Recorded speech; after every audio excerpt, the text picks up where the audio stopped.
Hey, everybody. Welcome to this episode of Think Business Exclusives, Getting to the Soul of Business. This series is a limited series that I am doing with just people who are making a difference in the world. And we're getting a little bit deeper than typical episodes of Think Business. And I'm honored to interview today's guest, Joshua Greene. Joshua, it's a pleasure to be connected with you through our mutual friend, Paul Kasheri. I'm grateful for that introduction. And I'm grateful to be talking about what we're talking about today. We're going to be talking a lot about you and your most recent book and a lot of the other things that you have done. Your most recent book, The Unbelievable True Story. It's called Unstoppable. Siggi, Wilzig's Astonishing Journey from Auschwitz Survivor and Penniless Immigrant to Wall Street Legend. We're going to talk a lot about that book. I want to give a quick kind of review on you. You're a popular lecturer on Holocaust history and an author whose biographies have sold more than 500,000 copies worldwide. We'll get into a lot of other elements of you. But I'm really drawn to ask the question on how does someone become drawn to write about the Holocaust and the people in the Holocaust, because that is not easy writing. I would imagine it's not easy research. And what in your soul attracts you to that period of life? Right. Yeah, you're asking a lot on a first date. So come on. There's different levels of answering that question. The first level is that I was teaching philosophy in yoga studios for many years. That's my background, is the devotional culture of India called Bhakti, the devotional yoga tradition. And people would come up to me and say, you're such a spiritual guy. How do you reconcile your purposeful vision of the universe with what happened in Europe 70, 75 years ago? How do you do that? And I didn't have a very good answer. My grandmother was one of two who survived in her family of about 20 from Poland.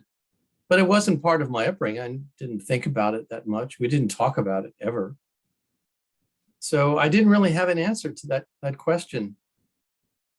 And my wife's late father, Alan Fortunoff, endowed the Yale University Holocaust Video Archive. And he asked me back in the late 90s if I'd help them with some work they needed. I had a background in film. And that kind of got me started. What I discovered there was that video testimony is an important balance to paper documentation. Uh-huh. It is said that papers don't bleed. The video testimony of survivors is the most effective, the most powerful way of bringing those of us who were not there inside the experience of those who were, and it can be transformative.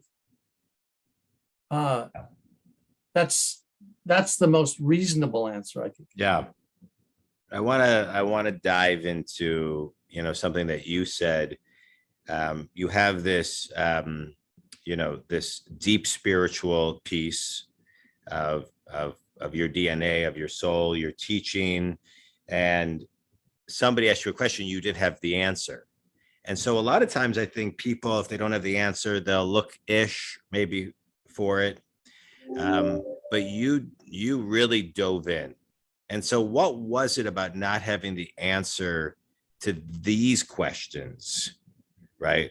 Because you could have easily said, I don't know, you know what, maybe do some research and let me know. Right.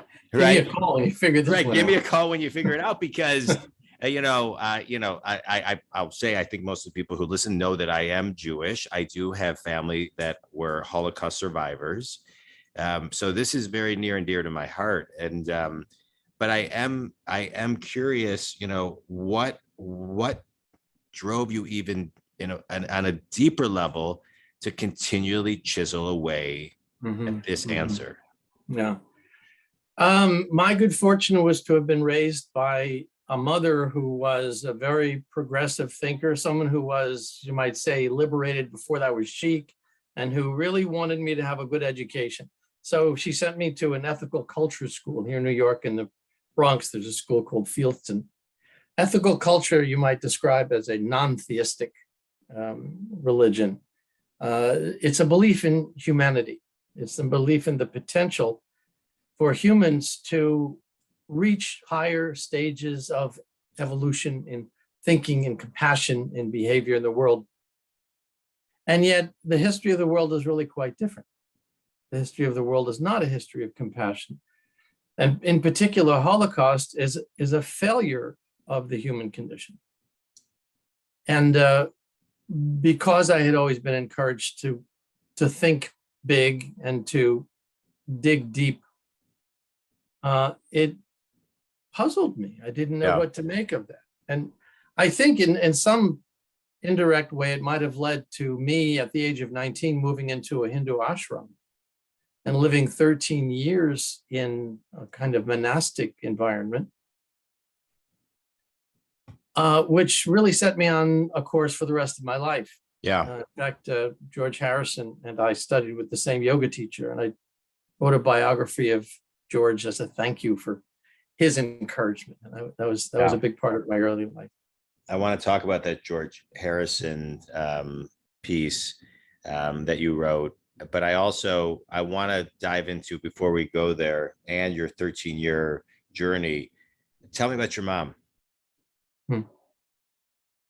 But I'd like you to touch on is, we all have, I think, my mom was not only a great friend and a mother, but a huge mentor, and moms are just different than dads. They plant different seeds. And so, tell me about your mom and the influence she had then and the influence she had in hindsight. Yeah. She died last October, a year ago. I'm sorry. This month. Thank you. She was 95 and did not have one regret in her body. She was thrilled with her life. And when she passed away, I had arranged, it was just the two of us. I was at her apartment when she passed away. And there was a recording of nature sounds, birds and a kind of babbling brook and gentle rainfall. On another CD player, I had mantras, Sanskrit mantras, chants going. And around her neck, I put wooden, a mala, a tulsi mala, sacred beads, and sprinkled some Ganges water on her head. And she left like the yogis. She had decided it didn't make sense to just live inside a machine that kept breaking down all the time. So we met with a hospice care person who said, the only legal way you could do this is called VSED. What is that? Voluntary stopping of eating and drinking. As soon as she heard that, her eyes got big. That was it. That meeting with that hospice person was on Monday, and she was gone on Sunday. She stopped eating and drinking and went into what I can only describe as a kind of samadhi state. Yeah. It was a beautiful thing to see. That sounds beautiful. It sounds so sacred. Yeah. Yes, it was. Yeah. It was in India, they would call it an auspicious passage. That's beautiful. So how does a Jewish kid from the Bronx end up with such intense, in-depth spiritualness like you have? Where did that begin? Well, I mean, if I were going to be cute about it, I'd say many lives back. Hmm.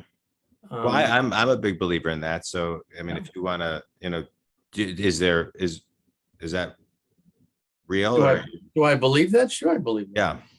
Yeah, I mean, there's a verse in the Bhagavad Gita that says, uh, "Those who pursue their yogic practice, their spiritual discipline, to a particular point in one lifetime, but who don't complete that course for whatever reason, it stops up, they're detoured, they become disenchanted, whatever reason. In their next birth, they pick up, if you make a 50% progress on your path this life, and your next life, you'll start at 51%. It's never lost. And so there was some acknowledgement of something familiar when I met my teacher, Bhaktivedanta Swami, back in 1969. We're not, directly addressing your questions either about business or the Holocaust, but it is the background to the answers to those questions. Yeah. So I don't mind describing this for you. Yeah. So describe that for me. Take me back to 1969. To me, the answers, we get to the answers, but it's the backstory of that shapes the answers. So that's what I love. Now you're talking like a good screenwriter. Yeah. And so take me back to 1969, right? So I am a believer of past lives, a book that changed my perspective on all of that and rocked my world. I'm 49 right now. I'll be 50 next year. So I think I read it 25, 26, 27 years ago. It was Brian Weiss's Many Lives, Many Masters. That was and then Talking to Heaven, I read after that by James Van Praagh. And it began a journey for me to understand past lives, Mm-hmm. right? Mm-hmm. And what we bring into this lifetime from past lives. Mm-hmm. And so that has been a continual journey for me. So now take me back to your 1969, right? You come into this world, right? Things feel familiar. And now 1969 comes and the seed has been replanted. Take me there. Take me from there. Well, I was studying literature at the Sorbonne in Paris. And on the Christmas break in 69, I went to London, the holiday break. Someone had said, why don't you go visit the Krishna ashram? There's a beautiful temple. So I did. It was off Oxford Street, beautiful building with a lovely altar and deities of Radha and Krishna. I mean, it was exquisite. And they were serving a vegetarian lunch, so I sat down. They asked me about myself. It was a group of maybe 12 or 15 young men and women in robes and face, traditional tilak face marking. And I said, I'm a student in Paris. And I play organ in a student band. As soon as I said that, their eyes got big. I said, whoa, come with us. So we scurry up the stairs. They throw me into their Volkswagen minibus, which was the most dangerous vehicle that's ever been allowed on the streets. And we start rocking and rolling down Oxford Street. And I say, where are we going? They say, you'll see. We show up, they open the van door, and there's an elegant street. I look at a street sign, it says Savile Row. And we're looking at a door with a number 3 on it. Anyone from my era, the post-war baby era, knew that 3 Savile Row was Beatles headquarters. I'm thinking, okay, what's going on here? We walk in the door, go downstairs, and it's the Apple Studios recording room. And there's George Harrison standing there. And they talk to him a little bit, and he walks over and says, so I understand you play organ. So he hands me a harmonium with this little Indian hand-pumped keyboard instrument. And he says, just play along.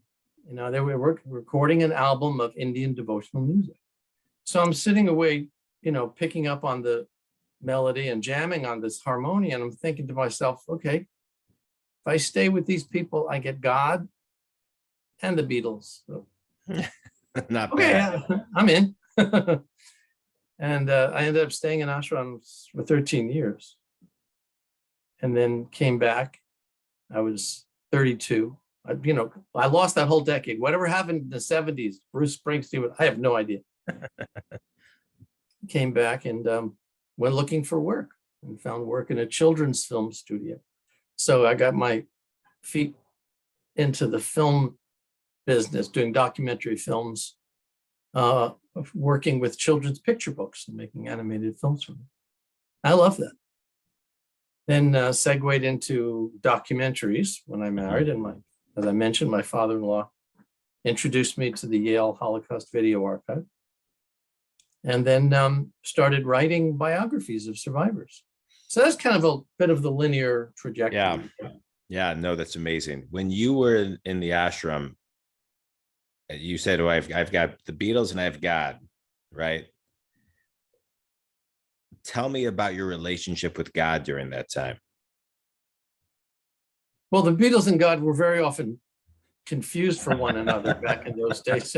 Yeah. I didn't have a relationship with God. I was raised in a very agnostic, secular, home. I mean, my mom was fantastic. She was my best friend. I liked your description of your relationship with your mom. This was a being who came into the world and who played this role to perfection. Yeah. And now that being has moved on. And whether in a woman's body or man's body, I have no idea. But that person, I wish Godspeed. Did a great job with me. Since you believe in, oh, sorry, go ahead. Well, no, I mean, bottom line is it was the 60s, 69, 70, and the world was just in a state of turmoil, and young people were looking for all kinds of alternative paths. And so moving into an ashram, chanting on beads, becoming vegetarian, all that stuff really wasn't such a stretch. Yeah. And it wasn't about God. I mean, to this day, I don't consider myself religious. I'm not a religious person. God, I find dangerous. Krishna and the notion of bhakti and the idea of consciousness as having a personal dimension, I'm all over that. Yeah, let's talk about that. Yeah, let's talk about consciousness. I'm a big believer that, the same level of consciousness that gets you to where you are cannot get you to where you want to be. And we're all, I can't say we're all, I know I am, and I think many people are, whether they're conscious of it or not, always looking to grow their level of awareness, their frequency, their vibration, their level of consciousness. And so how have you, tapped into that, and what does raising your consciousness mean to you? And how, and I'm going to ask you a kind of a 3-pronged question, and how do you incorporate that into your books, into your writing? Nice bridge.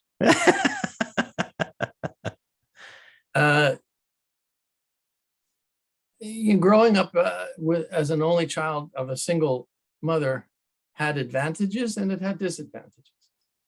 And there was a certain insecurity about myself. There was no positive male role model.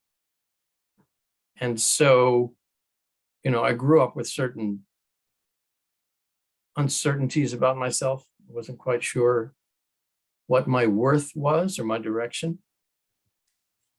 And that was very good because it meant I was open-minded. Yeah. I could explore things. And my mom, bless her heart, was, encouraging that. She said, as long as you're not hurting yourself or anybody else, journey forth, go find out what's your bliss, find out what turns you on. And where I am now, that was more than a half century ago. I'm 71 now.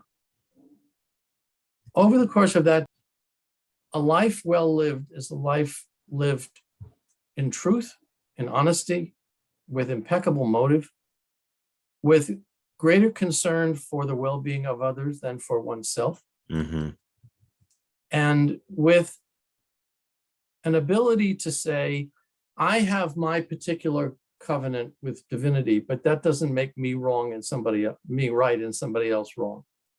everyone has their particular path that they're pursuing. Yeah. And that took me a long time to get to that point of not proselytizing, Yeah. of not wanting to convince somebody of anything. This is something that comes up in discussion with my brother all the time. My brother, Brian Greene, is a very well-known physicist.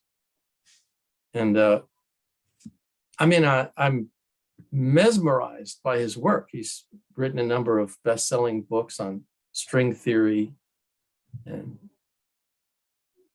the future of the universe and so on. Wonderful, wonderful speaker, wonderful writer. And when I look up at the night sky, what I see has been enhanced by his work. It's amazing. Where I can't go along with him is his conclusion that if you follow the physics far enough, you'll be able to find the origins of consciousness. That I can't follow. I don't see that the thing that makes us uniquely who we are, and now we're going to get to Siggi, is nothing more than a history of particles and wave forces and functions and energies interacting until they become self-aware. I have a hard time embracing that. Yeah.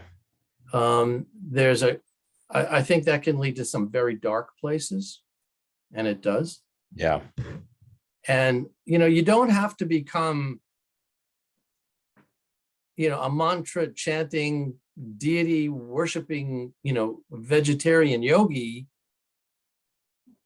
to be open to the idea that life is permanent. Yeah. That there's something more than the experiences of this one moment, this one frame in a series of frames that we call lives. Yeah. And yet, I think because anything that has to do with that tends to get bunched in with religion and faith and mysticism and things that have not done well historically. Yeah. Rational people just would prefer the physics particle theory. Yeah. That we're nothing but matter. There is nothing but matter in the universe. And any references to transcendent causes, many lifetimes, a permanent self that evolves has no place in that. I have a hard time with that. Yeah. No, I hear you on that. Wow. Smart family. So now if you want to ask me why I wrote about Siggi, I'll tell you. Yeah.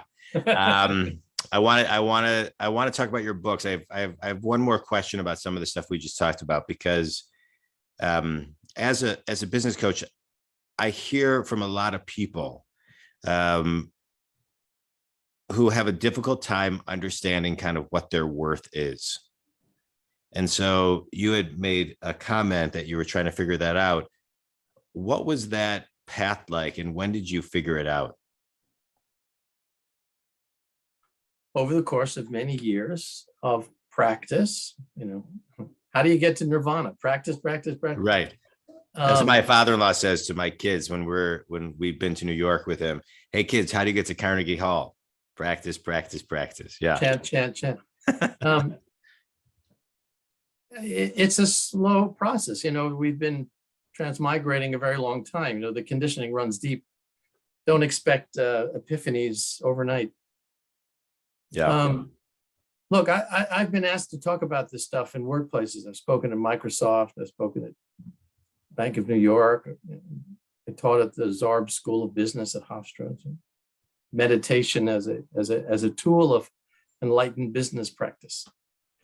And when I go into workplaces, what I find is people who are terrified to speak up and say what they know, who will not criticize or offer constructive suggestions because they're worried about being marginalized or laughed at, or heaven forbid lose their job, at a time when people are trying so desperately to pay bills and just keep it all together. Yeah. And so corporations will pay a lot of money for a guy like me to come in and tell them things that the people around them could have told them if they were just willing to listen and Yeah. and not marginalize people who were willing to speak up. And I find that the people who do well in a work environment are people who have very good self-reflective skills, self-analytical skills, who aren't afraid to say, I don't know. Yeah. Let's find out. Let's find out together. And for myself, I have discovered that that is greatly facilitated by a refreshed vision of myself and who I am. Yeah. That there's a part of me that is not material, if you will. There's a part of me that is not the product of my particulate history. That there are traumas and sadnesses in life, but they don't have to define who we are. So well said. Easy, sometimes hard in the living each day until you get there, but so well said. Yeah.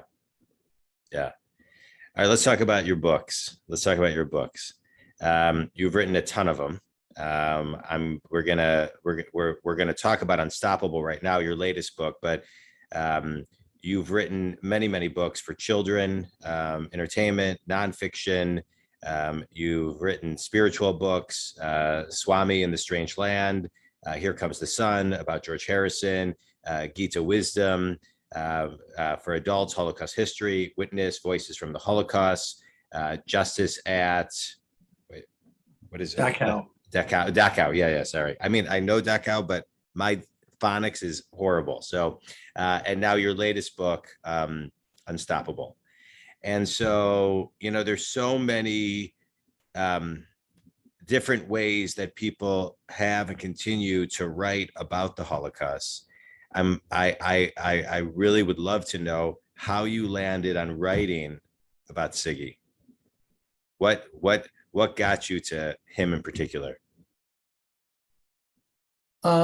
His was a story that I had not encountered before, even though I've screened maybe 100 or 120 video testimonies by Holocaust survivors and have done biographies of maybe eight or nine.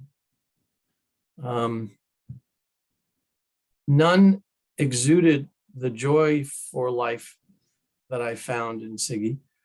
None had the same capacity for not only speaking about the darkness that he had gone through, but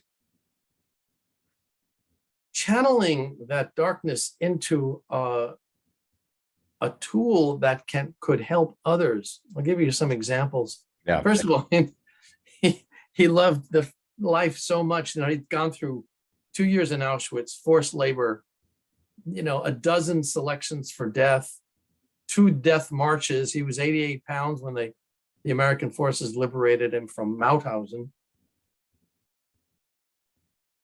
And he came here and just became such a big success. He was a volcano of a guy, 5'5", but a volcano, big explosive personality. He would stand up in the middle of restaurants and start singing and dancing. People would elbow his kids saying, was your father owned the restaurant? No, he just loves life. When he passed away in 2003, he left behind him an oil and banking empire with more than $4 billion in assets. And he would stop everything. A guy who had no time for anything except work. If he heard that someone was sick or needed help, he heard that the son of one of his bank employees was suicidal.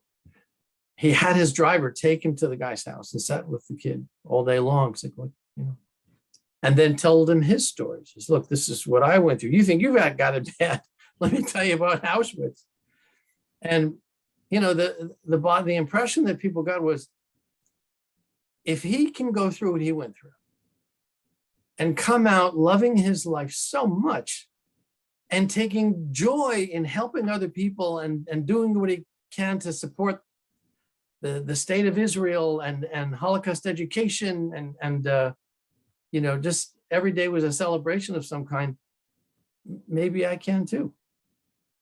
So we need role models, character and that kind of positive behavior is in pretty short supply these days. So I thought his life was a story worth telling. Yeah.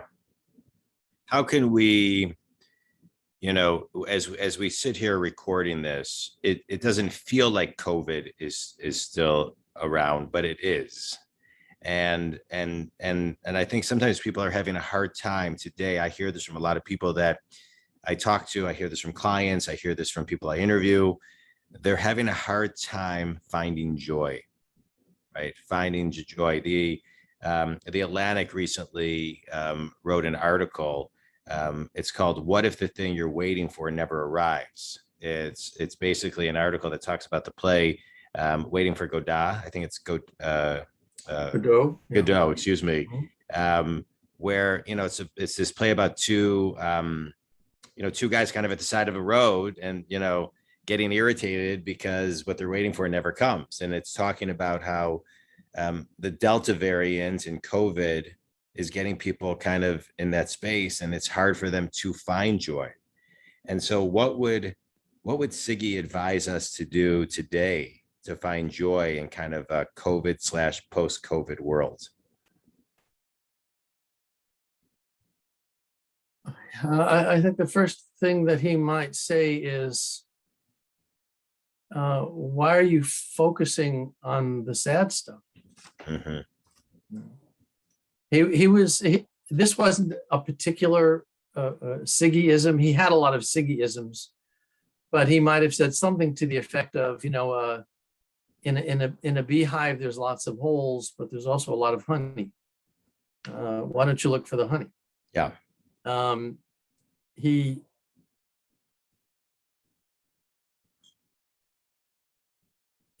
wanted people to understand that you're under no compulsion to give in to the sadness. That if you'll just lift your head up off the ground, you're going to see sky up there. He tells a story after he was liberated from the camps, as a gesture of thanks to the American Liberation Forces, he joined the U.S. Counterintelligence Corps. Now, that was the group that Simon Wiesenthal was a part of that went hunting for Nazis who had fled the camps and were hiding out in villages and forests and so on. And his job for the CIC took him on his first plane ride. And Siggi describes getting on the plane. He was, 20 years old. And it was a rainy, cloudy, dreary day, a miserable day. The plane took off and climbed, pierced through the cloud bank into the brightest sky you could ever imagine. It was a beautiful, bright blue sky and a shining sun.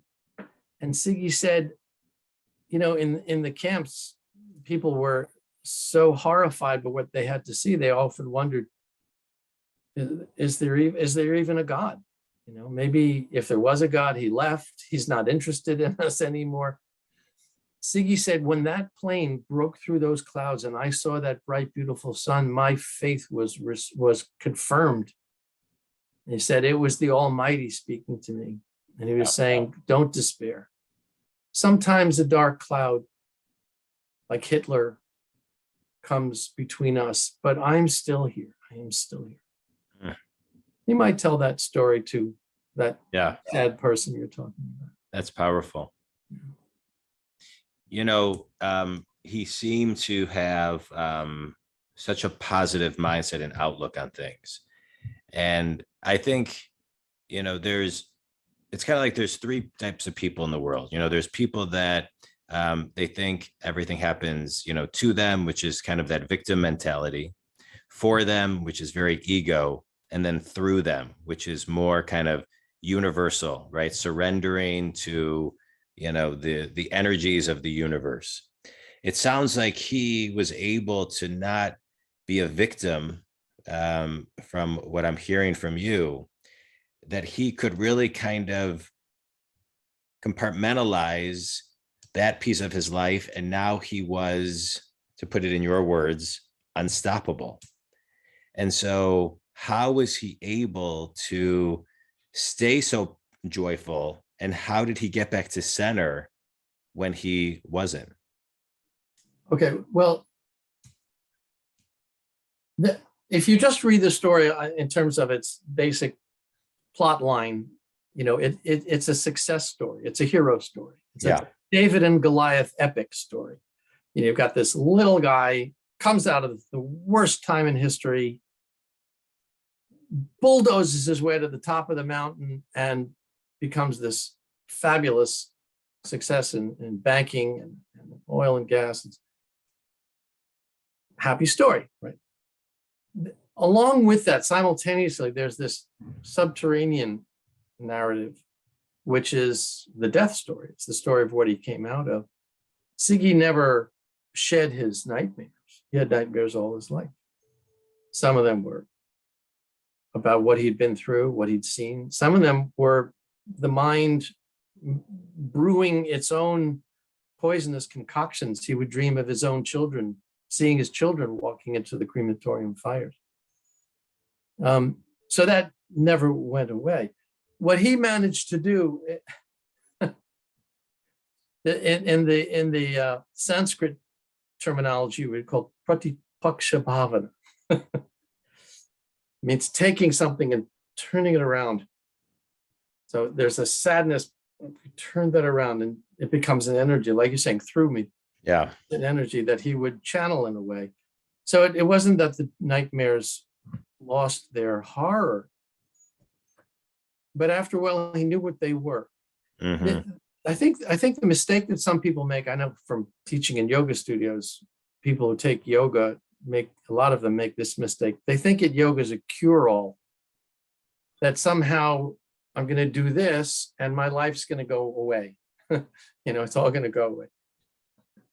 The journey is not running away. The journey is going deeper inside the experiences of your life with the training, the background that will allow you to confront those challenges more effectively. Yeah. That's enlightenment. That's the journey. That's the moving toward the fulfillment of our life. It's Joe Campbell's monomyth. It's the search for the Holy Grail. It's the Jason and the Golden Fleece. It's going into the belly of the whale and having to turn that around and come out revitalized.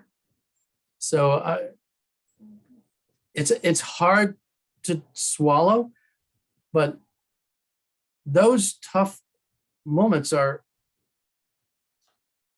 under the right circumstances, handled properly, grist for the mill. They're food for a kind of an unfolding that takes place. Now, please don't misunderstand me. If you're in a abusive partnership, don't think, oh, well, God wants me here because this is what's going to make me grow. Get the heck out of there. Right. Becoming a martyr isn't spiritual, it's stupid. Yeah. So there's a note of objectivity and realism that needs to be kept in mind here. Yeah, well said. But if properly guided, this is where the teacher comes in, the guru, someone who can help you kind of figure it all out. You can get through it. It can be done. And that's why I wanted to tell Siggi's story. Somehow, without chanting mantras or, becoming vegetarian or practicing yoga or whatever, he found that. He found that path out of the forest. And again, not that it ever left him, but he was quite a guy. Yeah. What's his legacy today to those who knew him, or to even those who didn't know him? Oh, that's an easy question to answer. Teach the Holocaust, study the Holocaust. Don't forget the Holocaust. As soon as you do, you open the door to all kinds of horrors returning to visit us again. You remember the footage from January 6th? Of course. The insurrectionists with T-shirts that said Camp Auschwitz. Horrible. This isn't ancient history. This is front page news, this stuff. The anger and the hatred and the fear that have precipitated the tragedies that we've seen over the last few years come about because of an uncertainty over the things we don't understand. It's a really big moment in history right now to practice yogic breathing, just like, let's chill out, let's bring the fever down, and start talking again. Siggi was good for that. He was good for getting people talking. What did he teach you personally? That I could go back into this arena and not have to be afraid of it. I was done with the Holocaust. I did too many documentary films, too many books. I didn't want that anymore. The George Harrison biography, I was running around the house with my chin on the ground, and my wife says to me, "You got to find something else to write about." I said, "Like what?" So she says, "Well, you always have nice things to say about George. Why don't you write a book about him?" So I did. And that made me feel better. Yeah.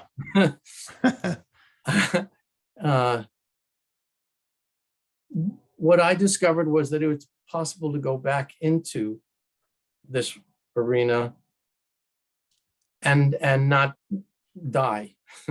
Yeah. Yeah. It's amazing. Tell me about the name of the book. I always love a good name. And so, how you kind of sum something up, in just a word, right? And, tell me about the name.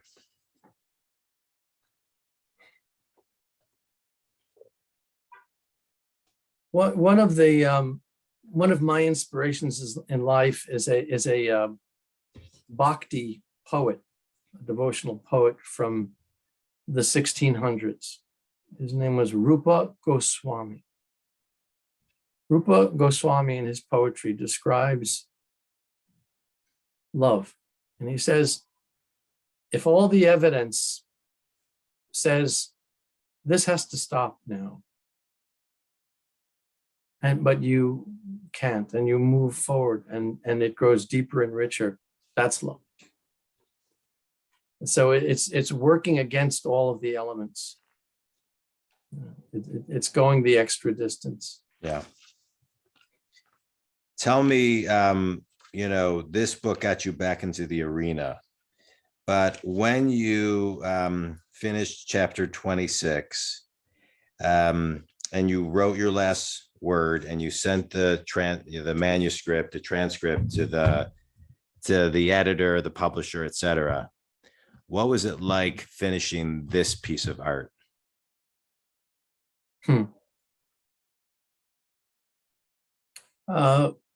When I first got into this horrible line of work, a very well-known editor said to me, "Be prepared to not like anything you do ever again."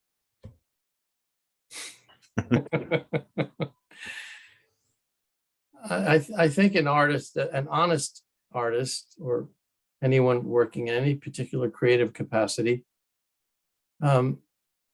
generally looks at the defects in what they've done. Of course, the irony in it is that most people never see those defects. They don't even know they're there. We can be our own harshest critics. So I sent it in and then immediately thought it wasn't ready to send in. And true to form, it went through a lot of revisions even after it was set in galleys. You find things, how did I miss that? How did I miss that? I missed that.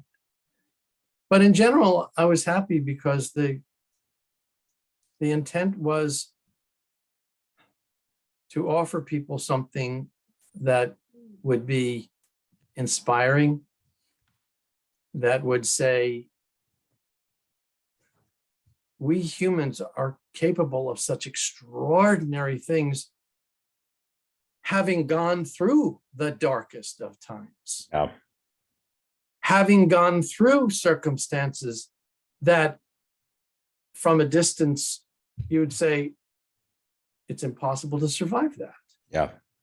And yet life perseveres. You know, there's something so magnificent about the human state. Yeah. And it's good to be reminded of that. What an amazing, journey you have been on and continue to be on. And, so let's go back for a minute to that yoga studio where people kept on asking you questions. And you thought to yourself, I don't have the answer. So take me to one of those students that asked you a question. How would you answer that today? If the question was, you have such a beautiful view of a purposeful creation, how do you reconcile that with what happened in Europe 80 years ago? Correct. Have you found the answer? I've found a cliche. Yeah. Or if you will, a short form answer. And it is that when we turn away from our true nature, when we turn away from our true self, we can fall very, very, very far. Yeah. When we turn toward our true nature, we can soar very, very high. It's beautiful. It's beautiful. Everybody can buy the book on Amazon, as well as all of your other books. Tell everybody one thing. We've talked about your journey, Siggi's. What do you want your legacy to be 100 years from today? Well, you really do expect a lot on a first date. I'm 100 years from now. I hope I've disappeared from the scene. I don't think I'm all that special. I really don't think there's anything that, I have to preserve in stone for some reason. Yeah.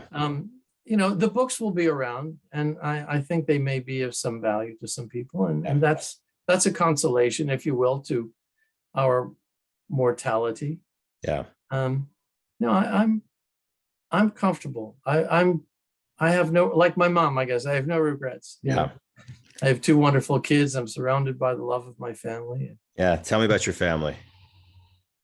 Well, my wife is a retail executive, and she has the only key to the closet where my old monastery robes and beads are hanging. My son is a marvelous, marvelous, marvelous soul who is a pilot for Southwest Airlines. He's 42. Our daughter is 31. She is finishing a PhD in philosophy. Where she got that idea from, I have no idea.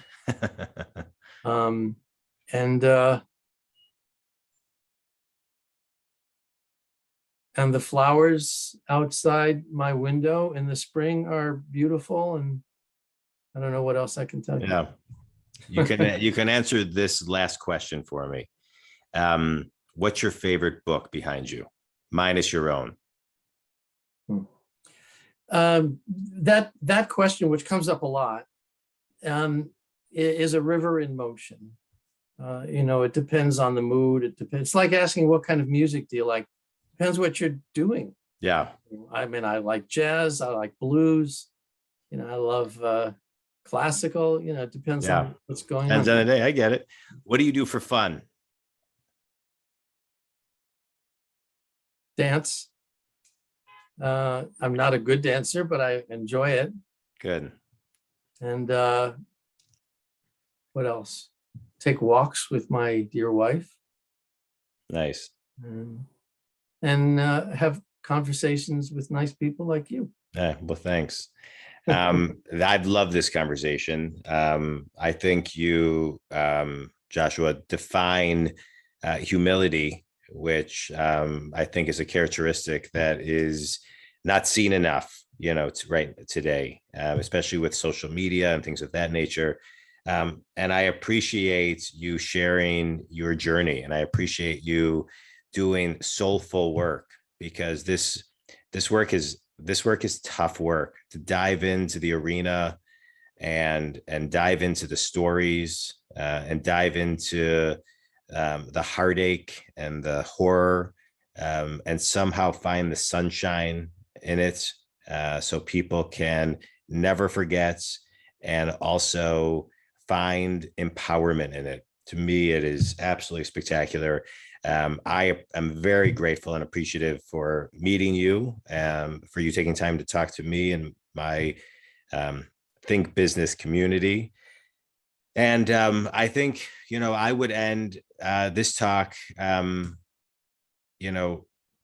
many, many, many years ago. I've always evolved my career based on fulfillment. And I was at a point in my life where I needed to start my own business. And I was really, really nervous to do it, the business that I have now. And so my business coach at the time, who was just an amazing human being, he passed away a few years ago. He introduced me to an attorney, and I went to just go talk to this attorney as a mentor, not any legal type stuff. And as I was leaving, I thanked him for his time, and he was, and as I was leaving, I can visualize myself like going to the door, and he said, "Hey, John, I have one more thing to tell you. If you do nothing, you'll regret it for the rest of your life." And so in that moment was the moment I made my decision, because I never wanted to look back with regret. So the energy of your mom and is that such sage advice to be able to, I think people have a very difficult time making decisions in life. And so to make a decision where you can maybe fast forward and then look at your life in hindsight, to make decisions and move with no regrets, is a beautiful gift. She gave everybody that resonated from her and from you, and reinforces it for me. So what's her name? Adele. Adele. Thank you, Adele.